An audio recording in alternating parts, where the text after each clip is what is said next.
oleh masyarakat, kita yang akan dibawa oleh saudara-saudara kita, dan kita yang akan dimasukkan ke dalam liang lahat, kita yang akan dikuburkan. Umar bin Khattab radhiyallahu ta'ala anhu mengatakan, kulla yaumin yuqalu fihi mata fulan, wala budda min yaumin yuqalu fihi mata Umar. Setiap hari kita mendengarkan ada orang yang meninggal, disebutkan nama mereka, telah meninggal si fulan, si Allan, dan pasti akan datang suatu hari di mana nama Umar yang akan disebutkan, telah meninggal Umar bin Khattab radhiyallahu ta'ala anhu. Dan itu telah terjadi. Maka hari ini pun saya katakan seperti itu. Setiap hari kita mendengarkan ada orang yang meninggal, pasti akan datang suatu hari nama kita yang akan disebutkan, saudara-saudara sekalian. Nama kita yang akan disebutkan, telah meninggal kita semuanya. Disebutkan nama-nama kita menuju kepada Allah Subhanahu wa ta'ala.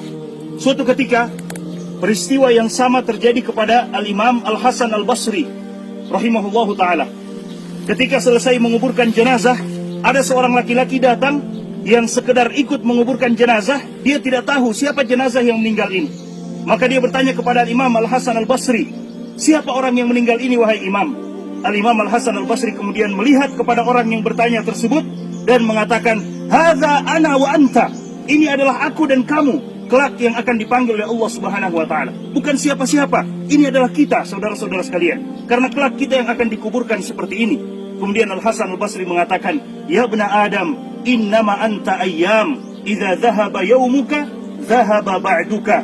Wahai anak cucu Adam, sesungguhnya engkau hanyalah hitungan hari demi hari. Jika sehari dari kehidupan kita pergi, bukan berarti umur kita bertambah, tidak. Tapi jatah kehidupan kita hidup di dunia itu semakin berkurang. Sehari dari kehidupan kita pergi, berarti semakin dekat kita menuju kepada Allah Subhanahu wa ta'ala.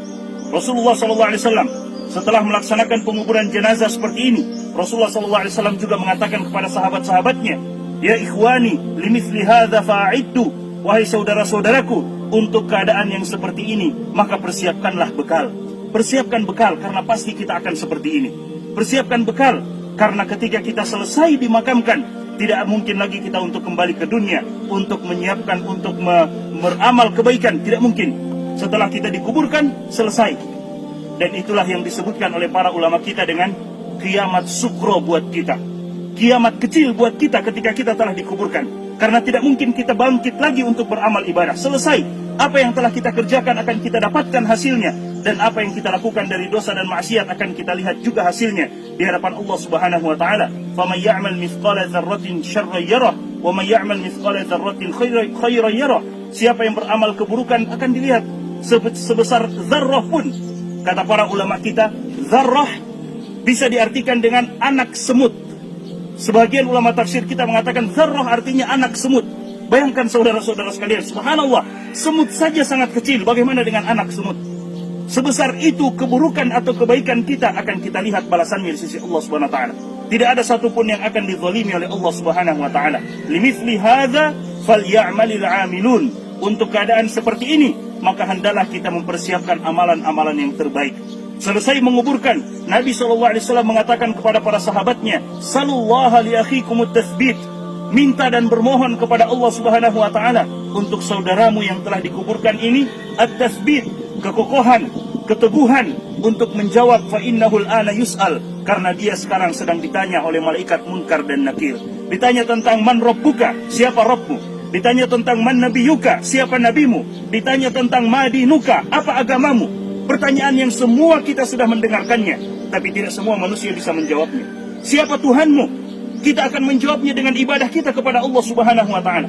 Siapa nabimu? Kita akan mampu menjawabnya dengan bukti nyata mengikuti Nabi SAW, mengamalkan sunnah-sunnah beliau dan menjauhi perkara-perkara yang beliau tidak datang dengannya. Dan apa agamamu? Kita akan mampu menjawabnya jika kita beragama dengan agama yang dibawa oleh Nabi Muhammad SAW. 3 pertanyaan yang kita mampu menjawabnya sesuai dengan bagaimana kita mengamalkan 3 hal tersebut di kehidupan dunia ini. Nabi SAW mengatakan seperti itu kepada para sahabat. Kemudian Allah Subhanahu wa ta'ala berfirman di dalam Al-Quran, Yuthabbitullahu alladhina amanu bilqawli tsabiti fil hayati dunya wa fil akhirah. Orang-orang yang beriman, yang teguh dengan keimanannya, yang istiqomah dengan keimanannya, mereka, kata Allah Subhanahu wa ta'ala, Yuthabbitullahu alladhina amanu bilqawli tsabit. Allah akan kokohkan mereka dengan perkataan yang kokoh, perkataan yang kuat, yaitu la ilaha illallah. fil hayatid dunya, dalam kehidupan dunia mereka, wa fil akhirah, dan dalam kehidupan akhirat mereka. Dan kita semua tahu, kuburan bukan rumah terakhir buat seseorang, tapi kuburan adalah rumah pertama menuju negeri akhirat. Sebagaimana yang diriwayatkan oleh Utsman bin Affan radhiyallahu taala anhu, ketika beliau menziarahi kubur, beliau menangis, saudara-saudara sekalian, sampai basah jenggot beliau. Para sahabat yang melihat itu mengatakan, ya Utsman, dzukirat indakal jannah wan nar, disebutkan di sisimu tentang surga dan neraka, engkau menangis, tapi tidak seperti tangisanmu ketika engkau berada di sisi kuburan. Maka Utsman bin Affan mengatakan, karena aku mendengarkan Nabi SAW bersabda, al-maqabir awwalu manazilil akhirah, kuburan adalah rumah pertama menuju negeri akhirat. Jika kita selamat di kuburan kita, saudara-saudara sekalian, maka yang selanjutnya akan dimudahkan oleh Allah Subhanahu wa taala. Namun jika kita disiksa di dalam kuburan kita, maka bagaimana dengan yang selanjutnya? Rasulullah SAW mengatakan kuburan hanya akan menjadi dua, imma yakuna rawdatan min riyadil jannah atau hufratan min hufarin niran. Entah dia menjadi taman dari taman-taman surga, atau dia menjadi lubang dari lubang-lubang api neraka, waliyadzubillah. Dan kemudian setelah menguburkan jenazah seperti ini, Nabi SAW mencontohkan kepada kita, menganjurkan kepada kita untuk sejenak berdoa, meminta kepada Allah Subhanahu wa taala agar Allah Subhanahu wa taala mengampuni kita yang ditinggalkan, memberikan kesempatan kepada kita untuk juga beramal. Salah satu doa yang Nabi SAW ajarkan pada saat sholat jenazah, saudara-saudara sekalian, pada saat sholat jenazah, Nabi SAW di antara doa yang beliau ucapkan, Allahumma la taftinna ba'dahu waghfir lana walahu, ya Allah, jangan engkau berikan ujian kepada kami setelah orang ini meninggal, dan berikan ampunan kepada kami dan kepadanya. Karena orang yang telah meninggal selesai urusannya dengan Allah Subhanahu wa taala. Minal mu'minina rijalun sadaqu ma ahadullah alaihi faminhum man qada nahbahu wa minhum man yantazir. Kata Allah Subhanahu wa taala, wa ma baddalu tabdila. Di antara orang-orang yang beriman ada yang jujur dengan keimanannya dan mereka telah tunaikan kepada Allah, artinya telah meninggal. Wa minhum man yantazir, dan ada di antara mereka yang masih menunggu kapan waktu mereka untuk meninggal. Tapi mereka yang masih menunggu itu, kata para ulama kita, jangan pernah mereka tertipu. Berdoa selalu kepada Allah, jangan sampai Allah berikan kita ujian yang sebelumnya kita soleh, tiba-tiba kita meninggal dalam keadaan toleh, waliyadzubillah. Na'udzubillah min dzalik. Makanya Nabi SAW berdoa, Allahumma la taftinna ba'dahu, ya Allah, jangan engkau berikan ujian kepada kami.